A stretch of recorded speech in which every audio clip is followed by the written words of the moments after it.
समोरील काच फुटलेले असतानाही एसटी बस निघाली त्र्यंबकेश्वरला। बुलढाणा जिल्ह्यातील चिखली आगारात व्यवस्थापकांचे मनमानी कारभाराला चालक वाहक कंटाळले असून चिखली ते त्र्यंबकेश्वर या 400 किलोमीटर पेक्षा जास्त अंतर चालणाऱ्या एसटी बसची समोरील काच फुटलेली असतानाही बस आज पुन्हा चिखली ते त्र्यंबकेश्वरला निघाली आहे।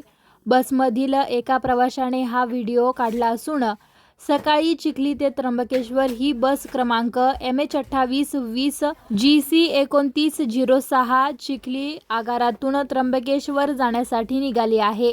मात्र बस रस्त्यावर धावताना एका प्रवाशाचे लक्ष बसच्या काच फुटलेले असताना ही बस रस्त्यावर धावत असताना दिसले।